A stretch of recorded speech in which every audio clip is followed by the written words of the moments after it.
Sigurjón Sighvatsson kvikmyndaframleiðandi segir það afrek hjá Latabæ að komast inn á Bandaríkjamarkað. Hann telur hins vegar of snemmt að segja til hvort Latabær verði ágóða fyrirtæki. Kristján Már Unnarsson. Þættirnir Latabæ reyndust vinsælasta barnaefnið í bandarísku sjónvarpi fyrstu vikuna sem þeir voru sýndir. Sá Íslendingur sem lengst hefur náð á þessum stærsta sjónvars- og kvikmyndamarkaði heims án efa Sigurjón Sighvatsson. Hann segir það út af fyrir sig stór tíðindi að það skuli hafa tekist að koma íslensku sjónvarsefni inn á þennan markað.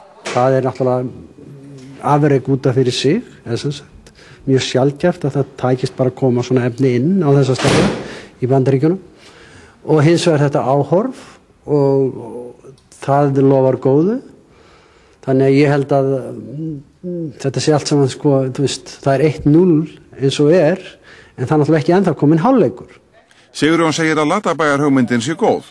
Það sem bætist í Ameríku náttúrulega tímasetningin gæti ekki verið betur og auðvitað eru svona hlutir alltaf töluvert háðir heppni eins og meðal annars tímasetning á öðrum hlutum og svona boðskapur Latabæjar á miklu betur við í dag heldur en kannski bara fyrir ári síðan í Bandaríkjunum. Þannig ég held að þeir eru með meðbyr mikinn en það spyr að leikslokum í þessu eins og allavega öðru. Hann segir of snemmt að segja til hvort Latabær eigi eftir að skila miklu marði.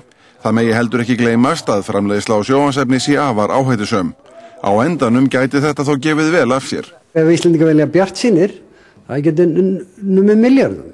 En það tekur engan síður langan tíma að fá það pening inn.